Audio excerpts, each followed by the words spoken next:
Right, UFC 324. We've just covered the main event in Paddy Pimblett versus Justin Gaethje. We're on to the co-main event. Now, it's a bit of a shame. The original co-main event was supposed to be the returning GOAT Amanda Nunes versus the current champion Kayla Harrison at bantamweight for the women's division.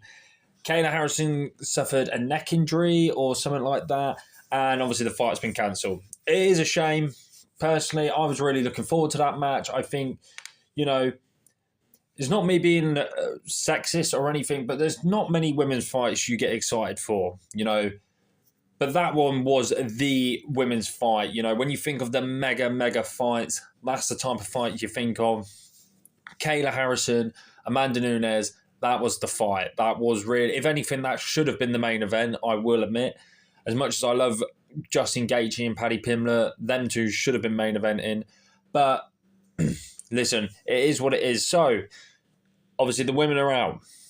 Two guys have been bumped up to the co-main event in Sean O'Malley on my left and Song Yadong on my right in the bantamweight division. This fight here is super exciting. Once again, it's a striker's delight. Both guys, one's a sniper, one's a bazooka. This fight is it. I'm excited for it. I don't really know who I want to win. I like them both in Sean and Song Yadong. But you know how we do it here. We're going to talk about one guy, then we're going to talk about the other. And let's just get straight into it. So, on my left, we've got Sean O'Malley, ranked number 3 at bantamweight. Record, 18-3, 0 submissions, 12 big wins by KO, and 9 first-round finishes. Now, for a bantamweight to have 12 knockouts, that's impressive. We know Sean O'Malley. He's a sniper. He has got power. He's probably one of the most powerful knockout artists in the bantamweight division, and even in the bantamweight history, really. What other bantamweights do you know who have 12 by knockout? It's unheard of. He has got serious power. He is also a former champion, beating Aljamain Sterling for that title in, 2023 or 4 it was? I think 2024. Or it was rather 2023 or 2024. Regardless, former champion. But his good wins, he's got, like I said, Aljamain Sterling to capture the title. Prior to that, to get the number 1 contender spot, Peter Yan, who is also the current champion now. And he beat Chito Vera. They're his 3 big wins, to be fair. Good wins. You've got arguably the bantamweight GOAT in Aljamain Sterling. Some people think he's the GOAT. I think Merab's the GOAT. But Aljamain's definitely up there in top 3 bantamweights of all time. Peter Yan, who's also, if Peter Yan keeps winning, he could be considered the bantamweight GOAT. And Chito Vera, who's a bit of a journeyman, but a very good journeyman as well. 3 good wins there. His losses. He did lose to Chito Vera, but he obviously avenged that when he defended against Chito, obviously being the champion. And he lost the title to Merab Dvalishvili and then got a rematch against Merab, and Merab battered him. So he's lost twice to Merab and to Chito. So he's only lost to 2 guys, but lost to one of them twice. They're not bad losses. You avenged one of your losses and you lost to Merab. Not being funny, everyone loses to Merab. Most people in the bantamweight division have already lost to Merab, so it's not that big of a deal. Notes for Sean O'Malley. Probably the best striker in the division. If you're going down to just striking, it is rather Peter Yan or Sean O'Malley. I think Sean O'Malley, he's so quick, he's so sharp. He hits you. I wouldn't say he is powerful. He definitely is powerful. He's big for the division, but it's the fact of how quick he is. You don't see the shots coming, and I think that's what really gets people. Because, I've done boxing, I've done MMA, still do MMA, and the shots what hurt are the ones you don't see coming. And O'Malley is probably the quickest at striking. I will definitely give that to him. He is probably the quickest striker in that division. But yeah, he's a sniper, powerful.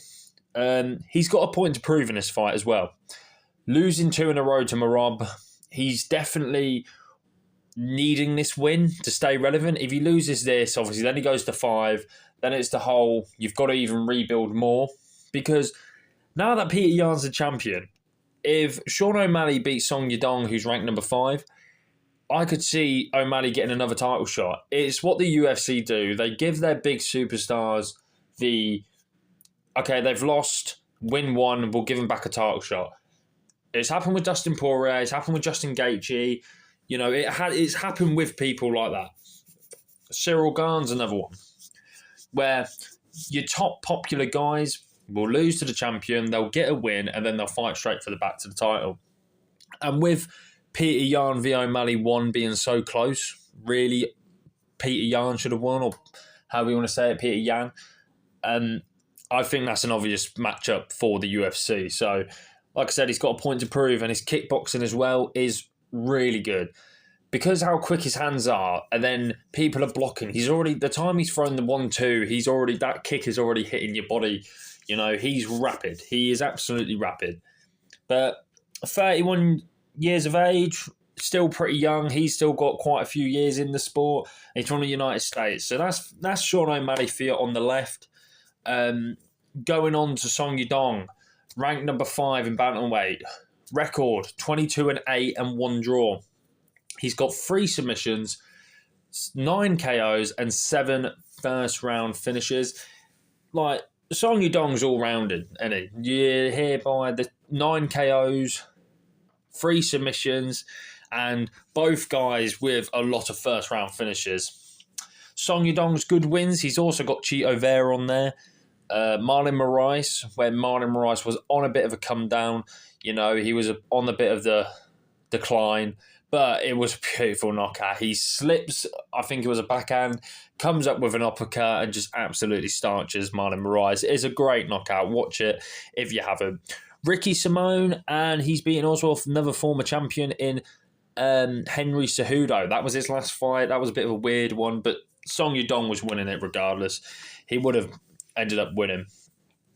Song's losses. He's lost to the current champ, Peter Yan. He's lost to Corey Sandhagen, a former title challenger, and Carl Phillips. So he's got 2, when I say good losses, like you know what I mean when you've lost to someone, but it's not that bad of a loss because of the stature of the person. Like Peter Yan, he's the current champion. You've lost to the champ. Okay, it's not that big of a deal. You've lost to Corey Sandhagen, who's fought for an interim belt, fought for the title, you know, fought everyone. Maybe the only bad loss is to Carl Phillips one. Carl Phillips has never really, he gets into the rankings, then he's out the rankings. You know, that's a bad loss in my personal opinion. But some notes. Song is a really good boxer. He's a really sharp, slick boxer. He's powerful. His body kicks are really strong. He's tough as nails. You know, Song Yadong is kind of like a Justin Gaethje. You're going to have to put him to sleep. You're going to have to choke him out. You're going to have to... Well, I don't think you can knock him out. He's that tough. He's that come-forward pressure fighter. I feel like this fight is kind of made for Sean O'Malley in that aspect, but never count Song out because Song Yadong is really good. He's... The guys he's already faced in his career, I mean, we talk about, I normally say where they're from and age. He's from China, and he's 28 years old. Look at the names he has already fought, and he's 28. Song Yadong probably has another 5 years on him, another 6 years in the sport. Song is so young, and he's got the experience. He's going to be a monster eventually. I think Song Yadong could be a potential champion in the future when some of these guys like Yan, Sandhagen start retiring. Song will still be in his prime. Song hasn't even reached his full prime yet. But that's what I think about both guys. Both guys are awesome strikers. Song, I would probably say, is a bit more well-rounded. But who do I think is going to win? But like my heart's saying Song Yadong because I really do like Song Yadong. But my brain's telling me Sean O'Malley. Like I said, Song Yadong is a come-forward pressure fighter. Sean O'Malley really rallies against these guys because Sean's so quick and he's so fast as well. He's so long and tall for that division. His reach is ridiculous. So I feel like Sean O'Malley would just pick him apart, pick Song apart. I think He'll stay on the back foot. He'll dance around, not in the way of like he's running away, but he'll just bam, bam, bam, move, bam, bam, bam, move. Like he'll hit Song with a 4-piece combo, move, hit him with another one. That's what I reckon O'Malley will do. But I'm not doubting out Song Yadong. Song Yadong, like I said, we know he's got power. He's got really good kicks. If Song can start early with the kick in to try and stop O'Malley doing all the excess not running, but, moving around the cage, I think that'll be a good factor for Song, but we'll have to see. So I'm going to go with Sean O'Malley. I'm going to go with a decision. There's no way, in my personal opinion, Sean O'Malley knocks out Song Yadong. It is definitely possible, but I mean, Peter Young couldn't knock out Song Yadong. Corey Sanhagen, Chito Vera, some big hitters there and never really hurt Yadong. So I'm going with Sean O'Malley on a decision on that one. But stay tuned, because up next we are doing, in the heavyweights, Valdo Cortez v Derek Lewis. That will be the next video going up in a minute. So, but let me know what you guys think on, obviously, O'Malley and Song Yadong. Super entertaining matchup again. This card's just getting better and better. Like, comment, subscribe, guys. Appreciate the time, and I'll catch you in a bit.